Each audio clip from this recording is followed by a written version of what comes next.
Hello friends, welcome back to my channel. और ये है बिजनेस स्टैंडर्ड न्यूज़पेपर। तो पढ़ते हैं। सबसे पहले जो खबर है, नीतीश आज लेंगे बिहार के मुख्यमंत्री पद की शपथ। जनता दल यू के अध्यक्ष नीतीश कुमार को रविवार को राष्ट्रीय जनतांत्रिक गठबंधन राजग को नेता चुन लिया गया है। इसके साथ ही नीतीश के लगातार चौथी बार बिहार के मुख्यमंत्री बनने का मार्ग प्रशस्त हो गया है। बैठक के बाद नीतीश कुमार राजभवन गए और राज्यपाल फागू चौहान से मुलाकात कर सरकार बनाने का दावा एवं पत्र पेश किया। और नीतीश ने कहा कि सोमवार को 4 से 4:30 बजे के बीच शपथ ग्रहण समारोह होगा। बीएसएनएल के लिए बोली आज होगी बंद। स्थानीय भर्ती से इन्फोसिस ने घटाई वीजा पर निर्भरता।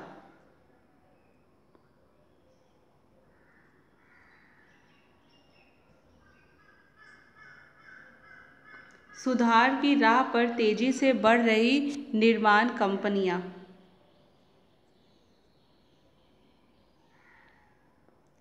एशिया में बना दुनिया का सबसे बड़ा व्यापारिक समूह। एशिया प्रशांत की 15 अर्थव्यवस्थाओं ने आज दुनिया के सबसे बड़े मुक्त व्यापार समूह का गठन किया। चीन समर्थित इस समझौते से अमेरिका को बाहर रखा गया है। अमेरिका राष्ट्रपति डोनाल्ड ट्रंप की अगुवाई में एशिया प्रशांत के विरोधी समूह से भी बाहर आ चुका है। विश्व के सबसे इस बड़े व्यापारिक गुट के गठन पर चीन और 14 अन्य देशों ने सहमति जताई है, जिसके दायरे में करीब 1/3 आर्थिक गतिविधियां आएंगी। एशिया में कई देशों को उम्मीद है कि इस समझौते से कोरोना वायरस महामारी की मार से तेजी से उबरने में मदद मिलेगी। क्षेत्रीय व्यापक आर्थिक साझेदारी पर 10 देशों के दक्षिण पूर्व एशियाई राष्ट्रों के संगठन के वार्षिक शिखर सम्मेलन के इतर आज वर्चुअल तरीके से हस्ताक्षर किए गए। समझौते में भारत के लिए दरवाजे खुले रहेंगे। जीएसटी के तहत फर्जी रसीद जारी करने वाले 25 गिरफ्तार। 3 बेडरूम के अपार्टमेंट घटाएगी शाहपुरजी। ऐसे समय में जब घर से कार्य करने की आवश्यकताओं के मद्देनज़र बड़े आकार वाले घरों की मांग बढ़ी है, शाहपुरजी प्लानजी रियल एस्टेट मुंबई क्षेत्र को अपनी आगामी परियोजनाओं में 3 बेडरूम वाले अपार्टमेंटों की संख्या घटाने पर विचार कर रही है। कंपनी ने इसकी वजह मांग को बताया है। 6 महीने पहले कंपनी अपने 3 बेडरूम वाले अपार्टमेंटों की संख्या में 5% इजाफा करने पर विचार कर रही थी। तब कंपनी ने इसका कारण घर से काम करने के बढ़ते चलन और बड़े अपार्टमेंटों की बढ़ती मांग को बताया था। महत्वाकांक्षी लक्ष्य और क्षमता के बीच फंसा सड़क क्षेत्र।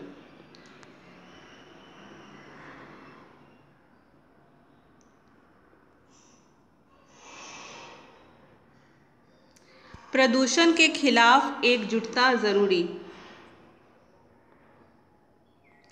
सर्दियों के मौसम में देश के कुछ राज्यों में वायु प्रदूषण परेशानी का सबब बना है।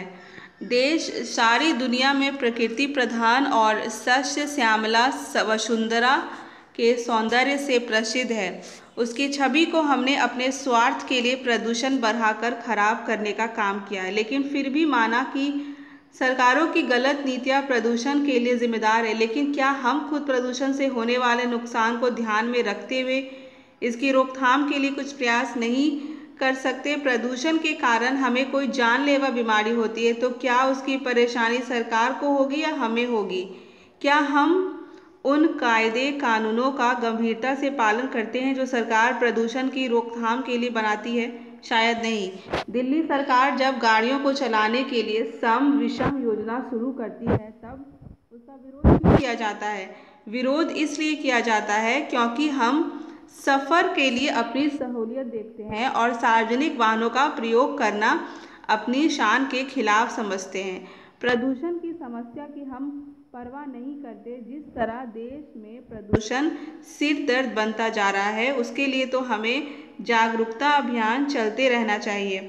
लेकिन मीडिया भी सरकारों और आमजन को इसके लिए कुंभकर्णी नींद से जगाने के लिए तभी गंभीर होता है जब सर्दियों में प्रदूषण ज़्यादा बढ़ जाता है।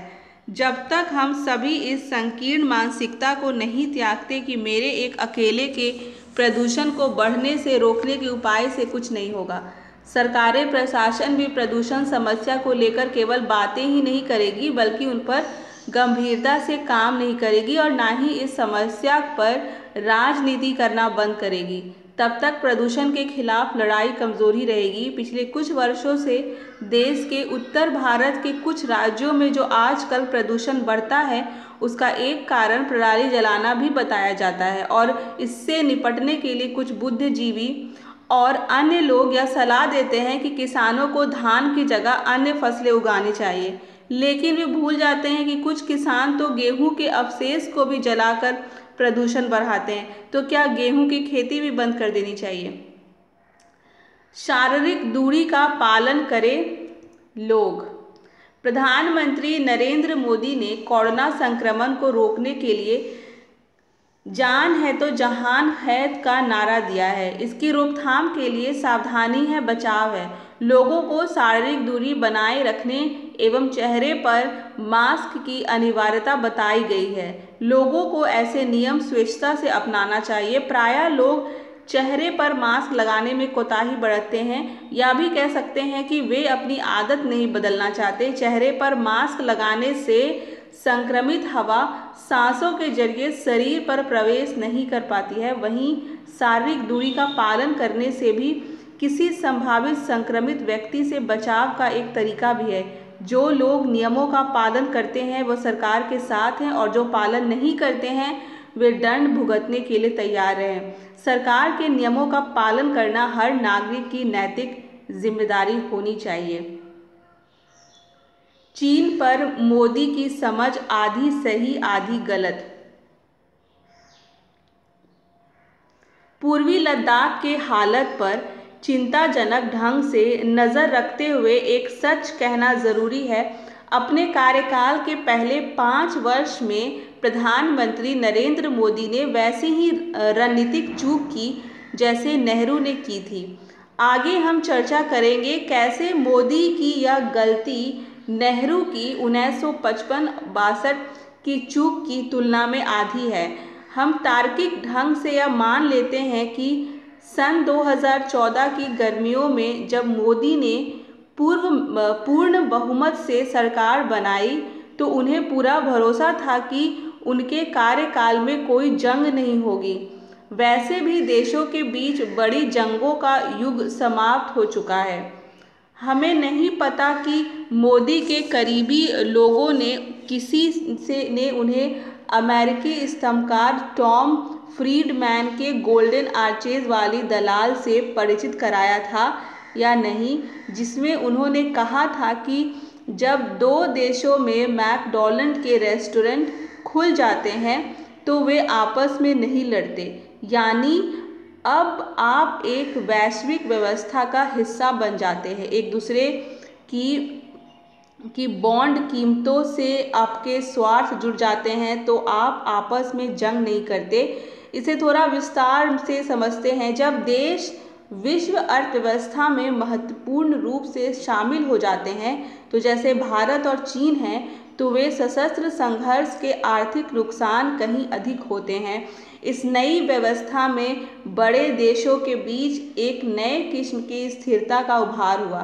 कुछ वरिष्ठ संपादकों के साथ एक बैठक में मनमोहन सिंह ने हमें इस बारे में समझाया था। मैंने पूछा था कि चीन अमेरिकी बॉन्ड में भारी खरीद कर रहा है और अमेरिकी घाटे की पूर्ति कर रहा है, तो क्या अमेरिका कमज़ोर नहीं होगा? यदि चीन अमेरिकी बॉन्ड को खारिज करने का निर्णय लेता है तब क्या होगा? डॉक्टर ने एक प्रोफेसर की तरह मुस्कुराते हुए इसका जवाब दिया। उन्होंने कहा कि अगर चीन ने ऐसा किया तो डॉलर लड़खड़ा जाएगा और युआन मजबूत होगा। इससे चीन का निर्यात ध्वस्त हो जाएगा। यानी यहाँ एक किस्म का संतुलन था। चूंकि देशों के बीच जंग नहीं होने वाली थी, इसलिए रक्षा बजट में बहुत अधिक पैसे लगाने का कोई मतलब नहीं था और भारत की बड़ी सेना के आधुनिकीकरण को स्थगित किया जा सकता था। यही कारण है कि मोदी के कार्यकाल में 6 वर्ष तक भारत का रक्षा बजट कम होता रहा। ऐसा तब था जब एक रैंक और एक पेंशन का चुनावी वादा लागू होने के बाद पेंशन बिल में इजाफा हुआ। मोदी सरकार के पहले 2 वर्ष में धीमेपन के बाद अब जीडीपी में गिरावट देखने को मिल रही है। हम केवल अनुमान ही लगा सकते हैं कि मई 2014 में मोदी ने अनुमान लगाया होगा कि पाकिस्तान कभी ताकत के बल पर कश्मीर छीनने की बात सोच भी नहीं सकता। जिस तरह पाकिस्तान कभी भारत की सेना का मुकाबला नहीं कर सकता, वैसे ही भारत भी निकट भविष्य में चीन का मुकाबला करने की सोच भी नहीं सकता। परंतु भारी व्यापार अधिशेष के साथ भारत में चीन के आर्थिक हित बढ़ते जा रहे थे। उसने शेयरों में भी काफ़ी निवेश किया था। सन 2017 की गर्मियों के डोकलाम की घटना तक लगा नहीं था कि चीन अपना ही खेल खराब करने की बेवकूफ़ी करेगा। शुरुआत में मोदी ने पाकिस्तान और चीन दोनों से करीबी बढ़ाई। 25 दिसंबर 2015 को नवाज शरीफ से मिलने के लिए अचानक पाकिस्तान में उतरना पूरी तरह उनका निर्णय था। अचानक लिए गए इस निर्णय ने विदेश मंत्रालय तक को चौंका दिया था। मोदी मानते थे कि डॉक्टर मनमोहन सिंह पाकिस्तान में अपने पुश्तैनी गांव इसलिए नहीं जा पाए क्योंकि अधिकारियों ने उन्हें ऐसा करने से मना किया। वह मनमोहन सिंह नहीं थे और जहां चाहे जा सकते थे, परंतु जल्दी ही उन्हें उसी तरह गलती का एहसास हुआ जैसे इंदिरा गांधी के बाद उनके 9 पूर्ववर्तियों को हुआ था। पाकिस्तान में असली ताकत निर्वाचित नेता के बजाय कहीं और केंद्रित है। इसके बाद उन्होंने रुख बदला और पाकिस्तान को दोबारा शत्रु की श्रेणी में डाल दिया। इसका फायदा उन्हें घरेलू राजनीति में भी मिला और समर्थकों और आरएसएस को भी यह रास आया। वह मानकर चल रहे थे कि पाकिस्तान सैन्य चुनौती नहीं है, बल्कि वह घरेलू राजनीति में अवसर बनकर आया। उड़ी, सर्जिकल स्ट्राइक, पुलवामा, बालाकोट इस बात के प्रमाण थे कि यह राजनीतिक रणनीति कारगर थी। 2017 में उत्तर प्रदेश विधानसभा चुनाव और 2019 में लोकसभा चुनाव जीतने में पाकिस्तान उनके काम आया। चीन को लेकर उनका रुख अलग तरह का रहा। उन्होंने शी जिनपिंग को अपने गृहराज्य बुलाया और व्यक्तिगत रूप से सांस्कृतिक और ऐतिहासिक रिश्ते कायम किए। उन्होंने याद किया कि चीनी यात्री वेंगसांग भारत के तट पर उतरने के बाद पहले उनके गांव वडनगर पहुंचे थे। वेनसोंग सी के गृहनगर शियान में भी रह चुके थे। व्यक्तिगत समीकरण, गहरी दोस्ती, व्यापार और निवेश से जुड़े लाभ को देखते हुए माना गया कि इन सबको देखते हुए चीन की ओर से कोई चुनौती नहीं थी। चीन की पीपुल्स लिबरेशन आर्मी लगातार